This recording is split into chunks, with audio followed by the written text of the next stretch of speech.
Welcome back to the channel, guys. Again, another short video for you today. I know a lot of people are interested in the VA home loans. I hope you all use them, but I want you to know there's another option out there. You can do a renovation VA home loan. This might interest some of you if you're not wanting to buy something brand new nowadays. I don't trust a lot of the builders nowadays either. Just buy you something that's used that needs some renovation done to it. What you can do is find a proper lender and they will finance not only the cost, but what it would be worth once it's done. I'll let the podcast explain it a little bit more, but as always, appreciate it. Like, subscribe. I'm gonna get right into it for you guys. Welcome to the Deep Dive, your shortcut to being well-informed. Today, we're really getting into something specific, the VA-Backed Renovation Loan Program. We're going to unpack the essential facts and maybe some surprising things about this unique benefit. Yeah, and it's fascinating because its core purpose really is to help eligible folks, veterans, active duty, surviving spouses buy or refi a home. And crucially, fund the needed repairs or improvements all in one go. One single mortgage transaction.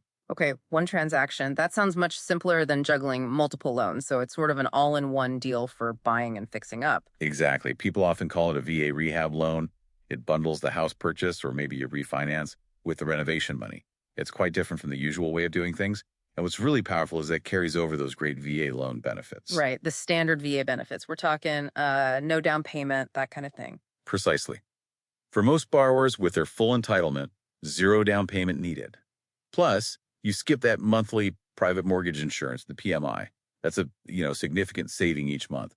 And the interest rates tend to be very competitive. Okay, but there's that funding fee, right? Yes, there's a one-time VA funding fee. Think of it as a cost for the program guarantee. It's a percentage usually, but you can often finance it. And importantly, it's waived completely for many veterans with service-connected disabilities. Now, something I found really interesting was this as-completed value idea. Can you walk us through that? How do they figure out the loan amount based on what the house will be worth? Yeah, this is really key.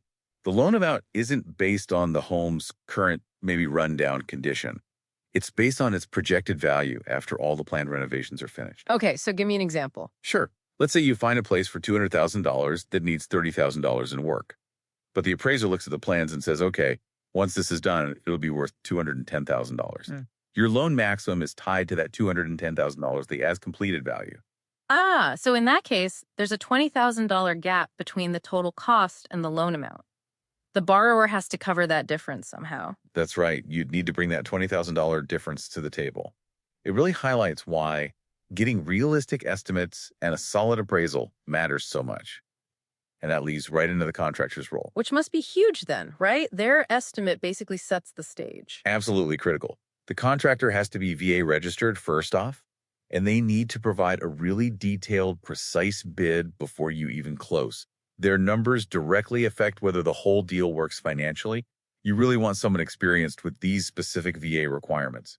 Finding the right one up front is key. Makes sense. So thinking about those renovations, what kind of work can you actually fund with this loan? What's allowed?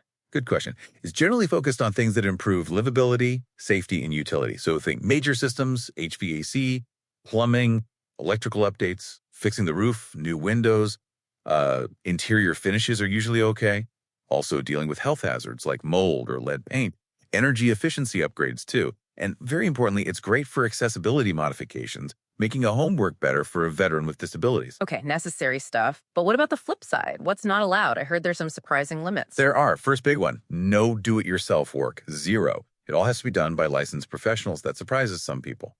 Also, generally, no luxury items. So forget swimming pools or fancy hot tubs. Right. And while it covers repairs, major structural changes like adding a whole second story or moving load-bearing walls, many lenders will say no to that. Oh, and another thing, the VA doesn't set a dollar limit on renovations, but the lenders who offer these loans almost always do, often somewhere around $35,000, maybe $50,000. Interesting. So the lender has their own cap, and the process sounds like it has a few steps. You need that certificate of eligibility first. Yep, the COE, step 1, proof you're eligible for VA loan benefits.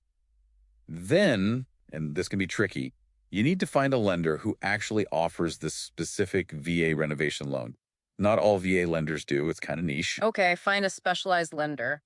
Then what? Once you're approved, The repair money doesn't just land in your bank account. It's held in escrow. It gets paid out in stages called draws after parts of the work are done and inspected. Plus, they'll usually require a contingency reserve, maybe 10% or 20% of the repair costs, set aside just in case unexpected problems pop up during the renovation. Right, because they always do. So, bringing it back to the listener, what's the big appeal here? When does this make sense versus other options? Well, the big potential is creating instant equity. You buy a fixer-upper for less, use the loan to improve it, and suddenly it's worth more than you have invested. Compared to, say, an FHA 203K loan, you typically avoid the down payment and that ongoing mortgage insurance with the VA loan, though FHA might allow bigger structural changes sometimes. And what about just refinancing later? A VA cash-out refinance is an option if you already own the home and have equity built up, sure. But this renovation loan provides more structure and oversight for the repair project itself. But I really have to stress this.